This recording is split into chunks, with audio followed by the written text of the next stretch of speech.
Hello everyone, this is तेजस गावंडे। इस YouTube के video series में लेके आया हूँ मैकेनिकल प्रॉपर्टीज ऑफ फ्लूइड, इसके कुछ क्वेश्चंस। ओके, तो आज हम क्वेश्चंस में कवर करेंगे आर्किमिडीज प्रिंसिपल, ओके, उसके बाद पास्कल्स लॉ, बर्नौलीज प्रिंसिपल और कंटिन्यूटी इक्वेशन के कुछ क्वेश्चंस को हम सॉल्व करेंगे। आपके अगर कुछ डाउट होते हैं किसी भी चैप्टर से रिलेटेड तो आप मुझे मेरे टेलीग्राम चैनल पे उन क्वेश्चन को भेज दीजिए।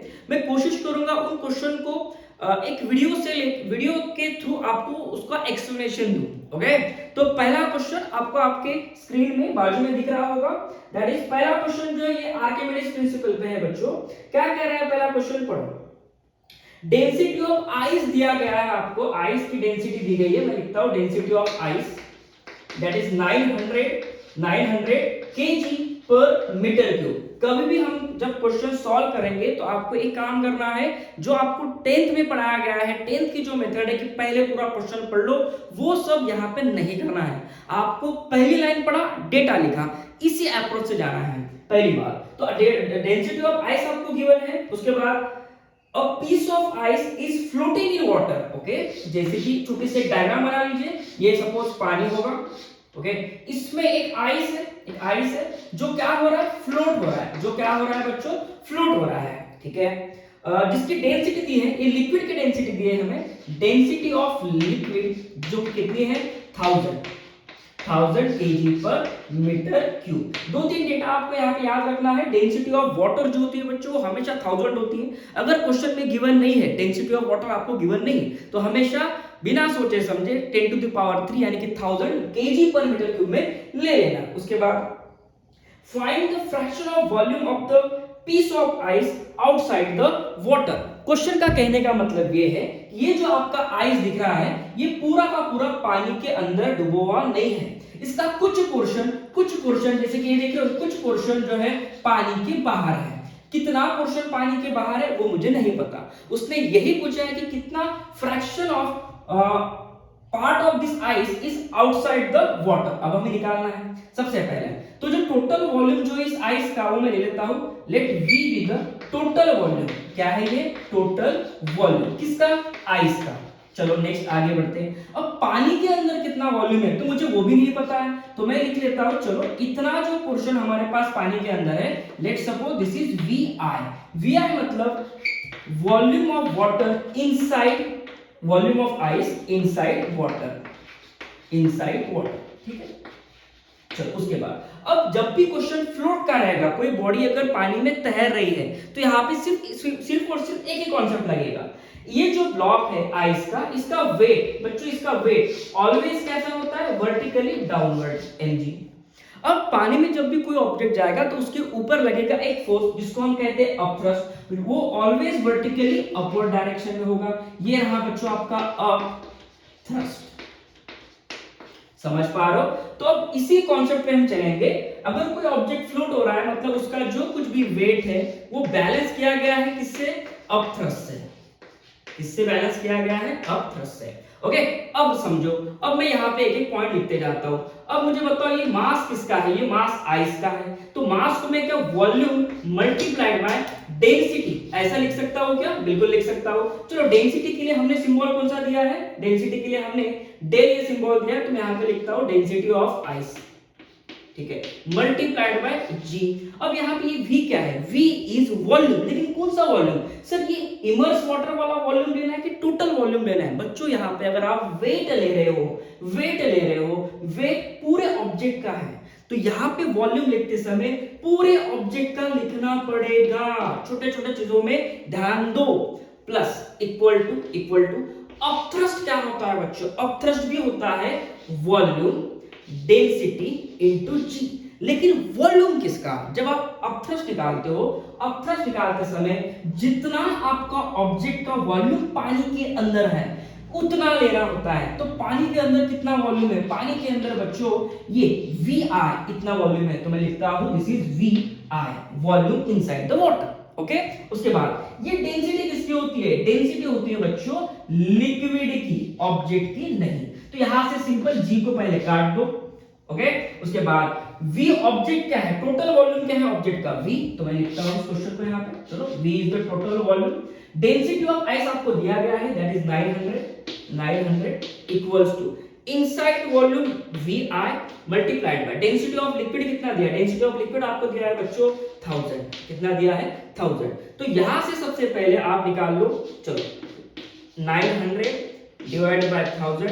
मैं पूरे कैलकुलेशन आराम से करूंगा, अगर आपको थोड़ा बोरिंग लग रहा होगा कैलकुलेशन तो आप इसको स्किप करके फाइनल आंसर पे देख सकते हो। चलो 2 पॉइंट कट गए, तो ये आ जाएगा बच्चों 0.9 V।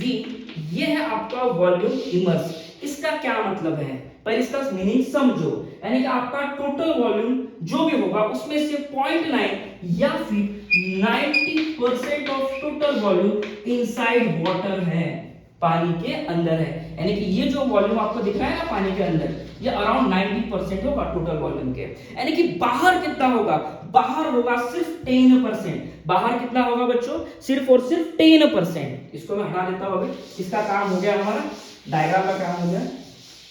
चलो तो बाहर कितना है सर, आउटसाइड कितना होगा 0.1% ऑफ टोटल वॉल्यूम, इनसाइड कितना है 0.9 ऑफ टोटल वॉल्यूम। अब उसने पूछा क्या है, अब उसने पूछा है कि fraction of volume outside the water. जब भी ये वर्ड आएगा ना फ्रैक्शन, जब भी ये वर्ड आएगा ना फ्रैक्शन, समझ लेना कि तुम्हें रेशो लेना है। क्या लेना है, रेशो लेना है। किसका, किसके साथ रेशो लेना है सर, अब उसने बोला है कि आउटसाइड वाटर का वीओ का टोटल वॉल्यूम के साथ रेशो लेना है। इसको कहते हैं fraction of total volume outside the water. ठीक है, तो कितना आएगा वीओ अपॉन वी, ये यहां से आ गया V O upon V, that is 0.1 या simply this is 10%। Easy question था, क्वेश्चन काफी इजी था, लेकिन यहाँ पे 2-3 कॉन्सेप्ट लगते थे। ये गलती बच्चे मैक्सिमम यहाँ पे करते हैं, तुम भूल जाते हो कि जब वेट लेना होता है तो वेट पूरे ऑब्जेक्ट का लिया जाता है, ना कि इमर्स ऑब्जेक्ट का। क्लियर। चलो नेक्स्ट क्वेश्चन जो आपकी स्क्रीन पे आपको दिखा रहा होगा। ठीक है, नेक्स्ट क्वेश्चन की तरफ बढ़ते हैं बच्चों। नेक्स्ट क्वेश्चन क्या है, 10 सेकंड, चलो थोड़ा क्वेश्चन किधर गया, हाँ नेक्स्ट क्वेश्चन देख लो, मिटा देता हूं। चलो नेक्स्ट क्वेश्चन क्या कह रहा है, ये भी आर्किमिडीज प्रिंसिपल पे ही है। A body measures 5 Newton in air. कोई बॉडी है, तो ये ब्लॉक है, ये अगर एयर में 5 न्यूटन मेजर कर रहा है, मतलब ये इसका वेट है, वेट है मतलब ये इसका mg है। एक्चुअल वेट आपको कितना दिया गया है 5 न्यूटन, और जब ये पानी में चला गया and 2 Newton when put in water. अगर मैं इसी ऑब्जेक्ट को पानी के अंदर लेके जाऊं, पानी के अंदर लेके जाऊं, तो इसका वजन कितना हो गया है 2 न्यूटन। ये कैसे पॉसिबल है, सिंपल सा कॉन्सेप्ट है बच्चों। यहाँ पे देखो, जैसे कोई ऑब्जेक्ट को हम पानी के अंदर लेके गए, इसका weight vertically downward that is mg, जो कि कितना है 5 न्यूटन। लेकिन जैसे पानी में कोई ऑब्जेक्ट को लेके जाओगे तो उसके ऊपर क्या लगेगा बच्चों, अप थ्रस्ट, जो कि कितना है, कितना होगा, अगर ये 2 न्यूटन आ रहा है मतलब डेफिनेटली 3 न्यूटन का इसको ऊपर फोर्स लगा होगा, और तब जाके नेट जो आया होगा F नेट, यानी कि नेट वेट उसका कितना बनेगा 2 न्यूटन। तो अपथ्रस्ट यहां से कितना मिल गया हमें 3 न्यूटन। क्वेश्चन काफी इजी था, लेकिन कॉन्सेप्चुअल क्वेश्चन है। चलो आगे बढ़ते हैं बच्चों, नेक्स्ट क्वेश्चन पे बढ़ते हैं। अब ये क्वेश्चन देख लो, ये इंटरेस्टिंग क्वेश्चन है। A solid floats 1/4 of its volume above the surface of water. चलो आर्किमिडीज प्रिंसिपल का जो कॉन्सेप्ट है, रूट कॉन्सेप्ट, अगर आपको ये नहीं पता कि वो फॉर्मूला आया कहां से, तो मैंने इस पे स्पेशल वीडियो बनाया है, तो आप उसको जाके देखो। यहां पे मैं सिर्फ क्वेश्चन कवर करूंगा, बस इतना याद रखना। देखो अब क्वेश्चन क्या आएगा, अब कोई ऑब्जेक्ट है, एक किलो पानी ड्रॉ कर लेते हैं थोड़ा सा।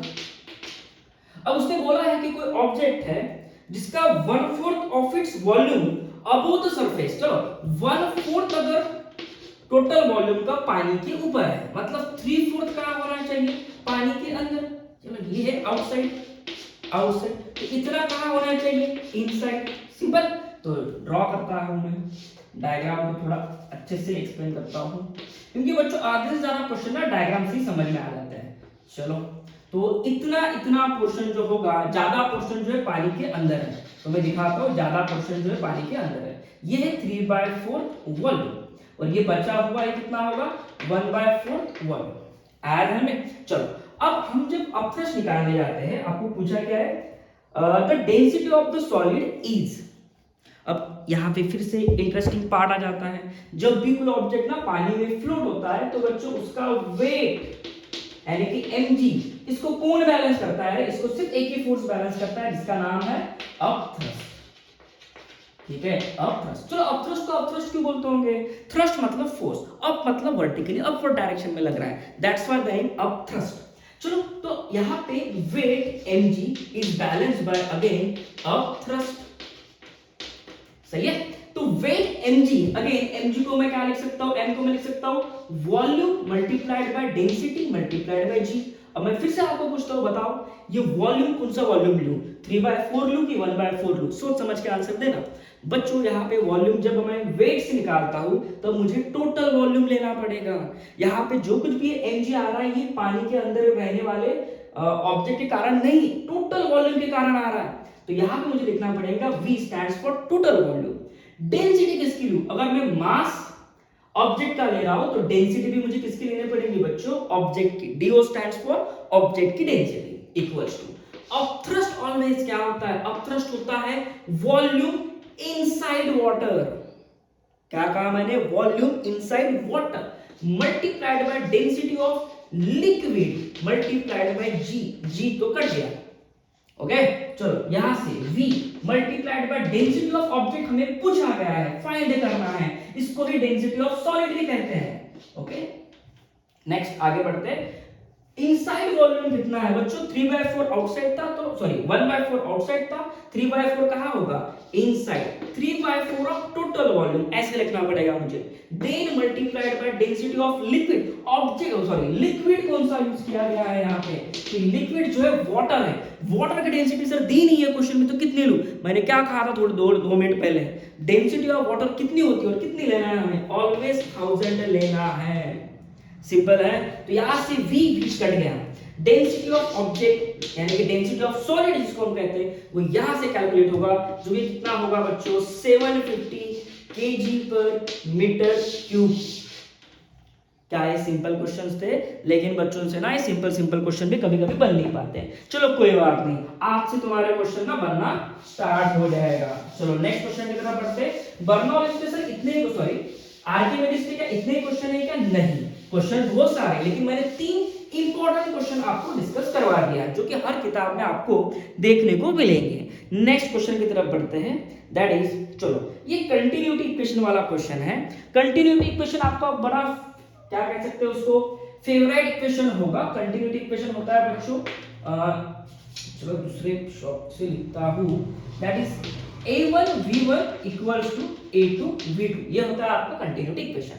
यानी कि अगर मान लीजिए कि ये पाइप है, ओके ये पाइप का जो क्रॉस सेक्शन एरिया छोटा हो गया, तो यहां से जितना वॉल्यूम रेट इंटर करेगा, जितना पानी का वॉल्यूम यहां से इंटर करेगा, उतना ही पानी का वॉल्यूम यहां से बाहर निकलना चाहिए। इसलिए हम लगाते हैं ये concept a1 v1 a2 v2। ये है बड़ा ही सिंपल से पाइप के लिए कॉन्सेप्ट। लेकिन अगर पाइप आपको कुछ ऐसे दे दिया जो क्वेश्चन में दिया है, सिंपल ये एक पाइप है और यहां से इसके 2 टुकड़े हो गए, अगर ऐसी केस दी है तो ये वाले केस में कैसे लगाओगे? यहां से वाटर इंटर कर रहा है तो ये 2 ट्रैक से जाएगा। अब यहाँ पे जरूरी नहीं है कि ये दोनों पाइप्स का क्रॉस सेक्शन एरिया सेम हो, मे बी ये A2 हो सकता है और मे बी ये A3 हो सकता है, सेम भी हो सकता है डिफरेंट भी हो सकता है, वो हमें नहीं पता। और यहाँ से जो पाइप दिख रहा है इसका area of cross section let's suppose A1। तो ऐसे केस में जो पानी यहाँ से इंटर होगा उसकी स्पीड रहेगी v1, यहाँ पे स्पीड रहेगी v2 और यहाँ पे स्पीड रहेगी v3। तब कंटिन्यूटी इक्वेशन लगाते समय हमें दोनों पाइप का वॉल्यूम ऐड करना होगा, यानी कि A1 V1 यहां से जो भी वॉल्यूम पानी का इंटर होगा वो बराबर होना चाहिए दोनों के सम के, यानी कि A2 V2 plus A3 V3। क्या है? सिंपल है। अब वो क्वेश्चन को सॉल्व करना काफी इजी है। अब उस न्यूमेरिकल को सॉल्व करने के लिए डेटा आपको दिया है, फॉर्मूला मैंने बता दिया है, जरा देख लेते हैं एक बार क्या कहना है क्वेश्चन में। सब कुछ आपको गिवन है, यहां से इंटर करने वाली वेलोसिटी भी आपको दी गई है, दैट इज v1 8 आपको दिया गया है 8 मीटर पर सेकंड, v2 आपको दिया गया है 6 and last V3 question mark जो नहीं पता है।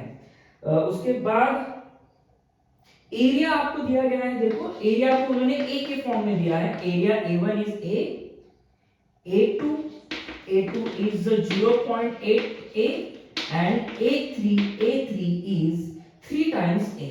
चलो बस वैल्यू तो डालनी है यहाँ पे, क्वेश्चन को खाली सॉल्व करना है बच्चों। इतना मैं आप पे छोड़ तो देता हूँ, कॉन्सेप्ट को लिख लेना। जो भी आप वीडियो लेक्चर देख रहे होंगे इसके नोट्स अच्छे से बनाना। सिर्फ लेक्चर देखने से कुछ नहीं होगा, लेक्चर देखने के बाद आपको उसके नोट्स बनाने हैं और उनको क्वेश्चन को प्रैक्टिस करना है। तो लेट्स सॉल्व करते हैं। A1 is A, V1 is 8, okay simple maths है छोटे बच्चों का। A2 is 0.8 times A multiplied by V2 is 6 plus A3 is 3 times A, उसके बाद V3 question mark, V3 is question mark. तो चलो यहां से A और ये कॉमन निकलता है, तो यहां पे मैं लिखता हूं 8 इक्वल्स टू 8 सकम 28 यानी कि 4.8 प्लस 3 टाइम्स V3। तो इसको सॉल्व करने के बाद ये कितना आ जाएगा बच्चों, this is 3.2 equals to 3 times V3 यानी कि V3 आ जाएगा 3.2 डिवाइड बाय 3 यानी कि 1 पॉइंट आ जाएगा, ये 1 पॉइंट कितना आ जाएगा बच्चों, 1.6 के आसपास आ जाएगा। एक सेकंड, 1.6 तो नहीं आएगा, 1.1 के आसपास आएगा, सॉरी 11 टाइम्स 3 इज 333 के आसपास आएगा, यानी कि 1.1 मीटर पर सेकंड। ये आंसर आना चाहिए। ओके चलो सिंपल क्वेश्चन था। नेक्स्ट आगे बढ़ते हैं, नेक्स्ट क्वेश्चन की तरफ बढ़ते हैं बच्चों। नेक्स्ट क्वेश्चन आपको दिख रहा होगा आपके स्क्रीन पे। ये तो बर्नौलिस का क्वेश्चन है, ये बर्नौलिस का क्वेश्चन है, ठीक है। और ये सभी क्वेश्चन ना बच्चों मैंने डीसी पांडे से उठाया है। ऐसा नहीं कि डीसी पांडे मेरी कोई फेवरेट बुक है, नहीं, डीसी पांडे में जो कंटेंट दिया गया है वो सही है, मुझे पर्सनली अच्छा लगता है। अगर कोई नीट की प्रिपरेशन कर रहा है तो मैं उसको रिकमेंड करूंगा कि आप डीसी पांडे से पढ़े, डीसीपी से पढ़े। अगर आप जेडब्ल्यू की तैयारी कर रहे हो तो मैं आपके लिए रिकमेंड करूंगा कि आपने सिंगेट सॉल्व करना चाहिए। ओके चलो नेक्स्ट क्वेश्चन पढ़ते हैं। Water is in streamline flow along a horizontal pipe। ये वर्ड हमेशा याद रखना, horizontal pipe। ये एक स्पेशल केस है क्वेश्चन की, horizontal pipe, ठीक है। इसका क्या मीनिंग है बताऊंगा बाद में। With non uniform cross section, ये कोई भी पाइप होगा जिसका क्रॉस सेक्शन यूनिफॉर्म नहीं है, ठीक है। At a point in the pipe, चलो मैं पाइप को ड्रॉ कर लेता हूं। नॉन यूनिफॉर्म पाइप है, कहने का मतलब कुछ ऐसा होगा, और ये पाइप नॉन यूनिफॉर्म है, मतलब चलो इसको ऐसे ड्रॉ करता हूं, ठीक है। ये पाइप चलेगा ऐसा, इसका एरिया ऑफ क्रॉस सेक्शन देखो, यहाँ पे एक छोटा है और यहाँ पे बड़ा है, इसको हम बोलेंगे non uniform cross section pipe, ठीक है। उसके बाद आगे बढ़ो, उसने एक एरिया दिया है हमें, चलो लेट सपोज ये एरिया दिया है, ये एरिया दिया है A1 कितना है 10 सेंटीमीटर का स्क्वायर, 10 सेंटीमीटर का square. The velocity of water is, यहाँ का वेलोसिटी दी गई है हमें कितनी है 1 मीटर पर सेकंड, ओके। और यहाँ का प्रेशर भी दिया है P1 जो कि कितना होता है बच्चों 2000 टाइम्स यानी कि 2000 pascal, okay. Another point where the cross sectional area, चलो ठीक है, इसी डायग्राम को ना एक्चुअली मैंने ऐसे बनाना चाहिए था, रुक जाओ सब सही है, बस छोटा सा मैं इसको चेंज करता हूँ, अब सही है। यहाँ पे बिगर क्रॉस सेक्शन है, यहाँ पे स्मॉलर क्रॉस सेक्शन है, तो यहाँ पे जो स्मॉलर क्रॉस सेक्शन है A2 ये कितना दिया है, दिस इज 5 सेंटीमीटर का स्क्वायर। अब इस क्वेश्चन में पूछा क्या है, find the pressure at another point, हमें प्रेशर फाइंड करना है यहाँ का। क्या आपको यहाँ की वेलोसिटी पता है, नहीं, क्वेश्चन नंबर 2, इसको सॉल्व करना है। ये स्टैंडर्ड क्वेश्चन है बर्नौली का, ठीक है। तो इसमें याद क्या करना है आपको, ये हॉरिजॉन्टल पाइप याद करना है। जब भी पाइप हॉरिजॉन्टल हो तो दोनों हाइट जो होती है ग्राउंड से वो इक्वल होती है, यानी कि अगर मैं किसी को रेफरेंस लूं, यहाँ पे रेफरेंस लूं, तो ये पॉइंट और ये पॉइंट सेम हाइट पे आएंगे। क्लियर। सबसे पहले हम वेलोसिटी को निकाल लेंगे। कैसा लगाओगे वेलोसिटी को निकालने के, क्या लॉजिक लगाओगे, continuity equation is A1 V1 A2 V2, इससे निकल जाएगा बच्चों आपका velocity 2। So A1 is 10, sir इसको सेंटीमीटर को मीटर में कन्वर्ट नहीं करूं क्या, कर सकते थे, लेकिन A2 भी 5 सेंटीमीटर स्क्वायर दिया है, मतलब कि वो कैंसिल आउट हो जाएगा बच्चों, तो यहाँ पे कन्वर्जन करने की जरूरत नहीं है। So A1 multiplied by V1 is 1, A2 is 5 multiplied by V2. तो simple the answer is 2. V2 का हमें आंसर मिल गया, कितना आया 2 मीटर पर सेकंड. आगे बढ़ते हैं. अब मुझे निकालना है प्रेशर. प्रेशर को निकालने के लिए मुझे लगाना पड़ेगा बर्नौली. जब भी आपको मैकेनिकल प्रॉपर्टीज ऑफ फ्लूइड में प्रेशर से रिलेटेड क्वेश्चन आया तो समझ जाना कि वो मतलब पाइप और प्रेशर, तो उसको बर्नौली से ही सॉल्व किया जा सकता है, बाकी किसी चीज से सॉल्व नहीं कर सकते. तो बर्नौली प्रिंसिपल लगाएंगे हम यहाँ पे. बर्नौली प्रिंसिपल सिंपल होता है, that is P1 plus rho g H1 plus half rho V1 का square equals to P2 plus rho g H2 plus half rho V2 का स्क्वायर. ठीक है. अब H1 और H2 क्या है, मैंने लिख दिया है पहले से. H1 और H2 क्या इक्वल है, तो ये काटो इनको. H1 और H2 क्या हो जाएंगे, कट जाएंगे. उसके बाद आगे बढ़ते हैं. P1 यानी कि यहाँ का प्रेशर आपको दिया है which is 2000 pascal plus half. अब इसमें से कौन सा लिक्विड फ्लो हो रहा है, क्या उसने बोला है कौन सा लिक्विड फ्लो हो रहा है? यस, उसने बोला है कि इसमें वाटर फ्लो हो रहा है. वाटर की डेंसिटी कितनी होती है बच्चों, 1000. लिखो ना. V1 का स्क्वायर मतलब यहाँ की स्पीड कितनी है, 1 का स्क्वायर 1 ही होता है. P2 हमें निकालना है, रो जी H2 तो कट गया, again half. Density of water is again 1000 और यहाँ पे वेलोसिटी V2 कितना है बच्चों, 2 का स्क्वायर कितना होगा 4. इसको खाली सॉल्व करना है, इसको खाली अभी बच्चों अपने को सॉल्व करना है. तो ये क्वेश्चन हो गया सॉल्व. हलवा क्वेश्चन था, ज्यादा डिफिकल्ट नहीं था, लेकिन दिक्कत क्या है ना, बच्चों को कॉन्सेप्ट ही पता नहीं होते तो बच्चे छोटे छोटे क्वेश्चन गलत करते हैं. और मैं नहीं चाहता किसी बच्चे का नुकसान हो, तो यहाँ से सबसे पहले इसको निपटा दो. ये आ गया 500 प्लस 2000, ये हो जाएगा बच्चों 2500 इक्वल्स टू, यहाँ पे भी इसको काटो, 2 into 2000 that is 2000 plus P2. तो यहां से P2 कितना आया बच्चों, यहां से P2 आ गया आपका 500 पास्कल. कितना आया बच्चों, 500 पास्कल. क्या क्वेश्चन बड़ा आसान था? यस, आसान था, हलवा क्वेश्चन था. चलो नेक्स्ट आगे बढ़ते हैं. फिर इसके बाद का क्वेश्चन देख लेते हैं. इसके बाद का एक ग्राफ क्वेश्चन है, ग्राफ वाला क्वेश्चन है. लिखते जाओ, क्वेश्चन को लिखते जाओ और क्या कहते हैं उसको सॉल्व भी करते जाओ. दोनों चीजें आपको साइमल्टेनियसली करना है. वीडियो को पॉज करके भी आप लिख सकते हो. नेक्स्ट क्वेश्चन देखो, आपको दिख रहा होगा कि ग्राफ दिया गया है, मतलब एक ट्यूब दिया गया है, कुछ ऐसा ट्यूब दिया गया है. ओके, सबसे पहली बात तो ये आती है कि ऐसा ट्यूब देखने को मिलता है क्या सर? बिल्कुल देखने को मिलता है. पानी की बॉटल ऐसी तो होती है, उसको बीच में से काटो, ठीक है, तो वो ऐसा कुछ दिखाई देगा. अब उसमें क्या पूछा है, हमें पूछा है ग्राफ. क्या पूछा है हमें, ग्राफ.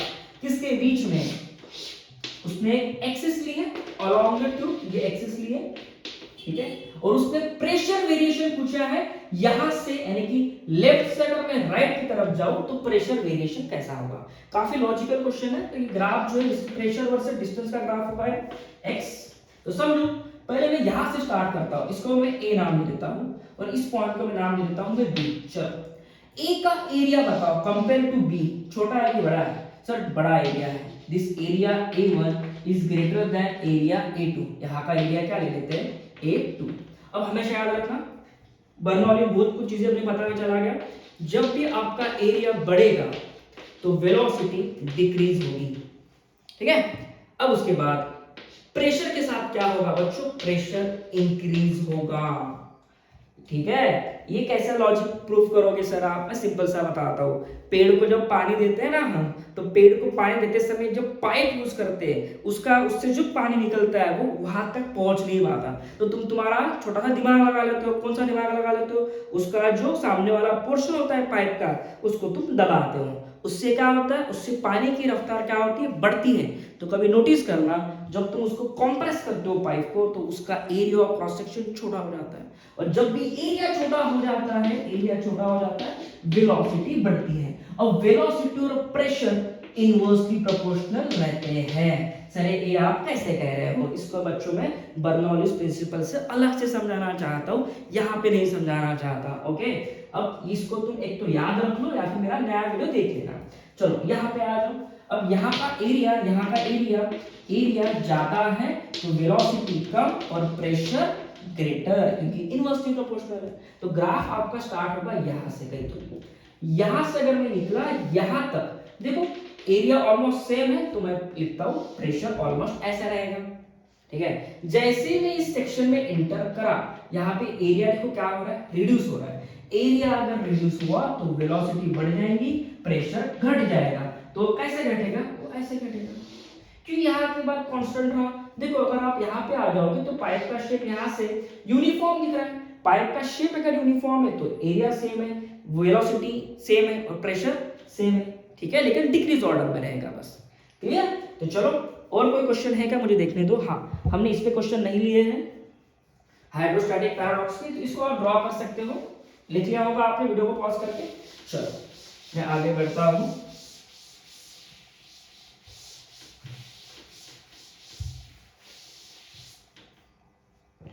नेक्स्ट क्वेश्चन, इसकी बैटरी भी चली गई है पर कोई बात नहीं।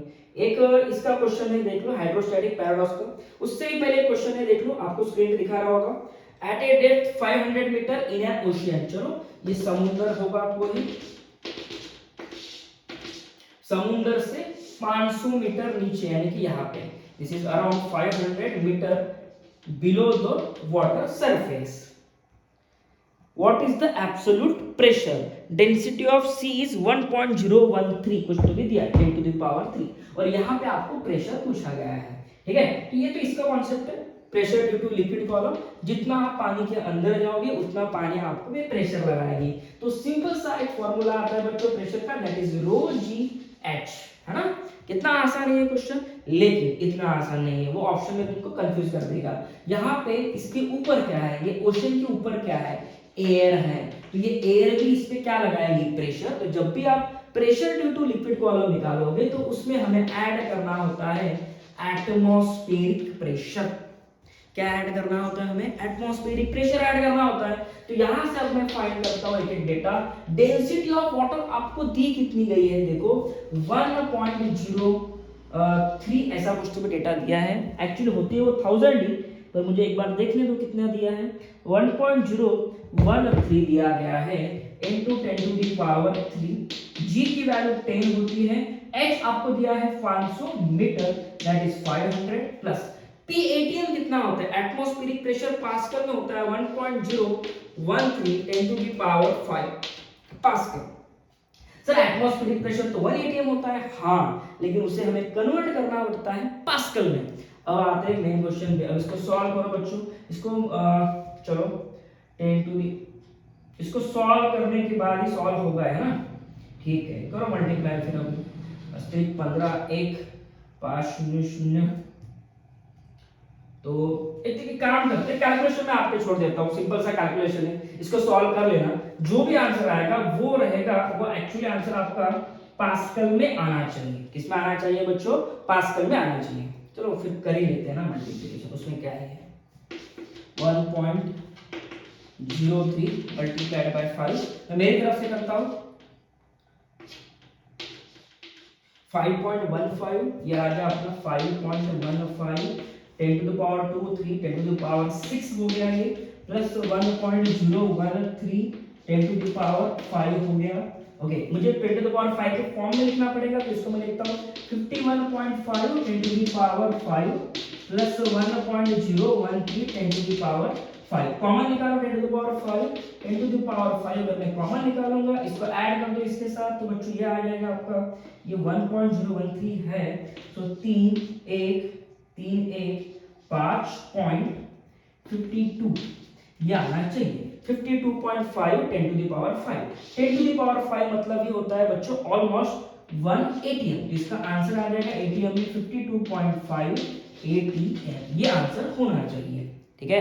क्या ये ऑप्शन में है, देखने दो, हाँ 52 एटीएम। अगर मैं इसको अप्रोक्सीमेट भी करता था, इसमें 1.013 ना लेते हुए 110 टू द पावर 5 लेता था, तो भी आंसर आ जाता था बच्चों।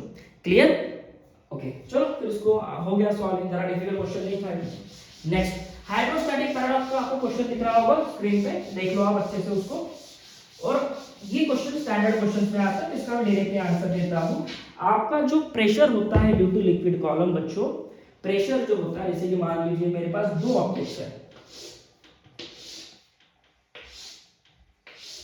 अभी दिखने में दोनों शेप डिफरेंट दिख रहे हैं, लेकिन इसमें पानी जो है मैं सेम हाइट तक रखता हूँ, सेम हाइट तक पानी रखता हूँ।